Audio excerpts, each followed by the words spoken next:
तर चला पुढचाच video continue करूया, कारण की सिम्बासोबत मस्ती करून झालेली होती आणि हे ब्लँकेट्स वगैरेच्या घड्या वगैरे करायच्या राहिलेल्या होत्या, बेड आवरायचं राहिलं होतं. तर म्हटलं चला पहिले हा मोठा जो बेडरूम आहे ना तो आवरून घेतला आणि त्याच्यानंतर हा बेडरूम आवडणं खूप अवघड होऊन जातं, कारण की एक तर ना हा कस्टमाइज बेड आहे, छोटाही नाही आहे मोठाही नाही आहे. त्याच्यासाठी बेडशीट जे असतं ते डबल बेडचं लागत असतं आणि ती बेडशीट टाकता टाकता इतकी दमछाक होऊन जाते ना, आणि स्पेस नाही आहे, म्हणजे त्याला तिकडच्या साईडने जाता येत नाही ना, त्याच्यामुळे खूप खूप त्रास होतो. पण ठीक आहे, गोष्टी थोडासा त्रास होतो, पण 3-4 दिवस बेडशीट बदलायची गरज नाही आहे. ते बेडशीट्स वगैरे टाकून घेतली आणि असं मी ठरवलं आहे आता की लॉंग व्हिडिओ जेव्हा मी बनवते ना तेव्हा तो खूप मोठा होऊन जातो, माझी सगळी दिवसभराची कामं त्याच्यात टाकलेली असतात आणि मग ते तुम्हालाही बघायला बोर होतं, मलाही माहिती आहे एवढा वेळ नसतो की कंटिन्युअसली एवढा व्हिडिओ पूर्ण बघणार असं.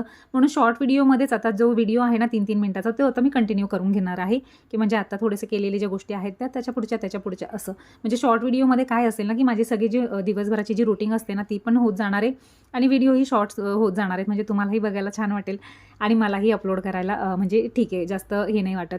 तिकडे आर्या स्कूलला गेलेली होती, मी वॉकिंगवरून आलेली, माझं सगळं आवरून झालेलं होतं आणि आदित्यही झोपेमधून उठला होता. तर आदित्यची फरमाईश होती की त्याला चहा आणि बिस्किट खायचं होतं, तर त्याच्यासाठी माझ्यासाठी आणि कुंदाताईंसाठी परत 3 कप चहा बनवला. आणि सगळ्यात महत्त्वाची गोष्ट म्हणजे आमच्या कुंदाताई ज्या आहेत ना त्या 9:30लाच येऊन जातात, त्याच्यामुळे होतं काय की 9:30 वाजेपर्यंत माझं घरातलं सगळं आवरलेलंच गेलं पाहिजे, म्हणजे ॲटलीस्ट बेड वगैरे ह्या सगळ्या गोष्टी अनवॉन्टेड पसारा आणि घर त्यांना एकदम मोकळं करून द्यावं लागतं. त्याच्यामुळे 9:30 पावणे 10पर्यंत त्या झाडू फरची करून जातात. त्याच्यानंतर राहिलेली असतात माझी थोडीशी भांडी वगैरे आणि थोडंसं आदित्यचा आणि माझा स्वयंपाक. तर इकडे थोडीशी भांडी होती, रात्रीची भांडी ही पडलेलीच होती, आज थोडी भांडी जास्त जमा झालेली होती, ती सगळी करून घेतली आणि आदित्यसाठी अंडा रोल करून घेतला. रात्रीच्या 3 पोळ्या शिळ्या होत्या, 3 ते 4 पोळ्या. म्हटलं चला आता त्याच्यासोबत कायच करणार ना, भाजी केली असती तर त्यांनी खाल्ली नसती, तर म्हटलं मग गरम गरम अंडा रोल केला तर तोही त्याला आवडेल आणि म्हणजे पोळ्याही संपतील, शिळंही फेकलं जाणार नाही, अन्नही फेकलं जाणार नाही आणि त्यांचा चांगला यूज पण होऊन जाईल. मग त्याला लोणचं वगैरे लावून दिलं, मस्तपैकी लोणचाचा मसाला लावून दिला अंडा रोलला, त्याच्यासाठी 2 अंड्याचे रोल करून दिले.